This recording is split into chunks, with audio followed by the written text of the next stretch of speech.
Em verdade, os louvores pertencem a Deus.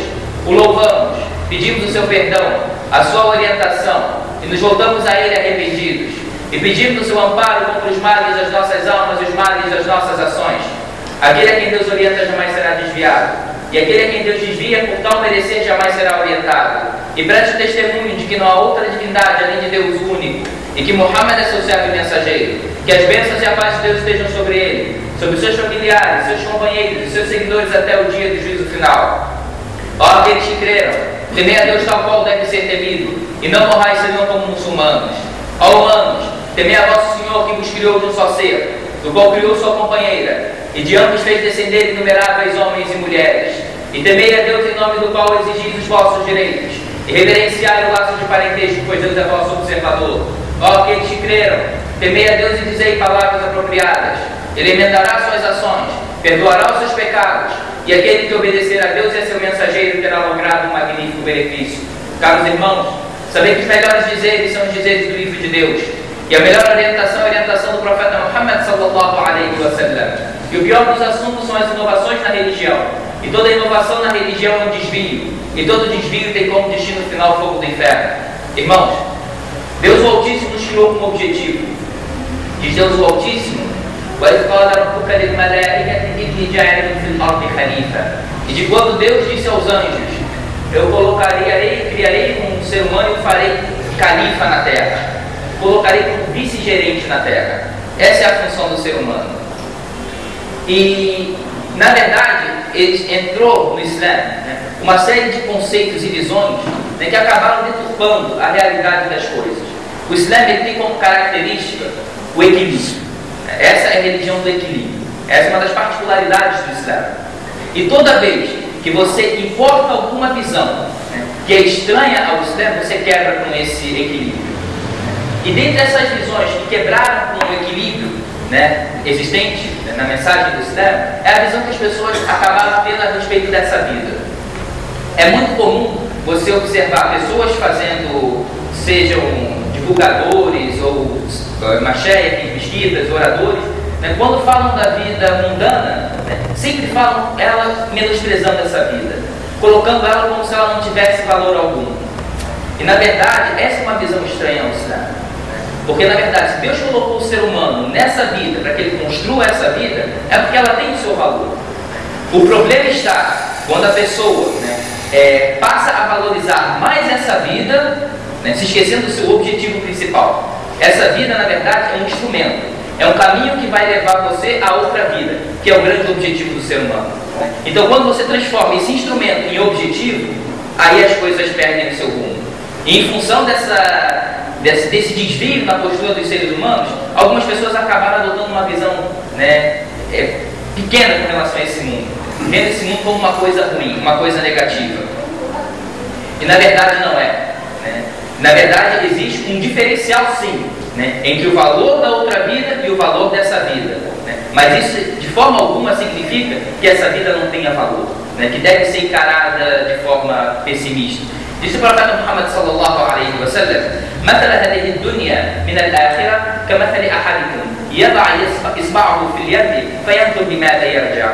O exemplo dessa vida com relação à outra vida é o exemplo de um oceano, que cada um de vocês coloque o dedo nesse oceano e tire. O que ele vai retirar desse oceano? Esse é o valor dessa vida comparado ao da outra. Ou seja, essa vida é uma gota perto do oceano que é a outra vida.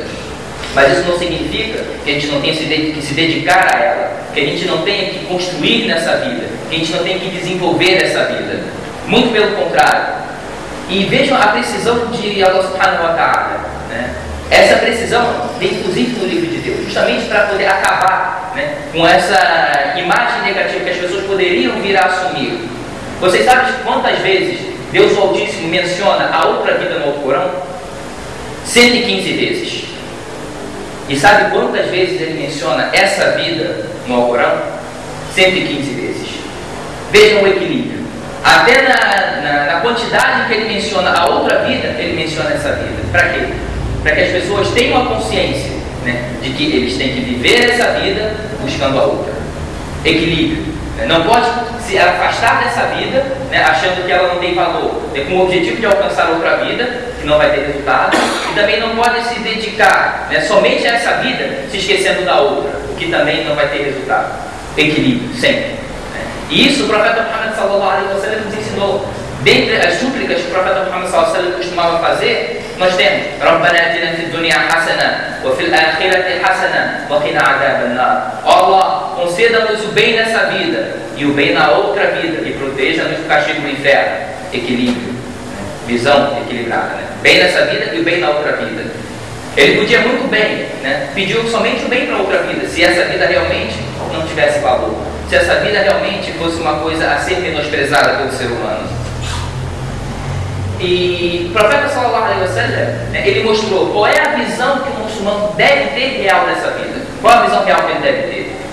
Num hadith, o profeta Muhammad sallallahu alaihi wasallam, ele diz: "Kun fi dunya ka'annaka gharib aw 'abir as-sabil." Esteja nessa vida, né, como um estranho ou um viajante. Ou seja, trabalhe, faça, cumpra com o seu papel, mas não se apegue exageradamente a ela. Um viajante, quando ele está de passagem por uma localidade, ele faz o que ele tem que fazer naquela localidade sem criar um apego exagerado, porque ele sabe que ele vai sair dali para um outro local. E o muçulmano é assim, ele sabe que ele está aqui para construir, mas que essa vida, na verdade, é um caminho que vai levar ele a outra vida. E esse tem que ser o foco do muçulmano. Isso tem que estar presente na sua vida o tempo todo.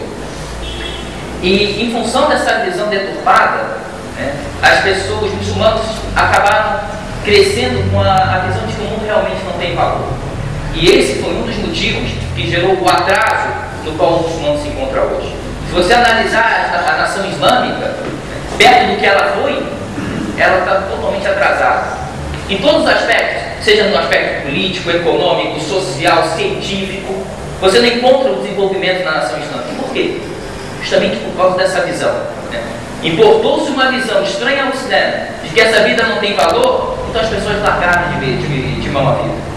Passaram a querer se dedicar a tentar alcançar uma elevação espiritual. E se esqueceram que a verdadeira elevação espiritual só se consegue quando você se apega ao método que Deus traçou para você.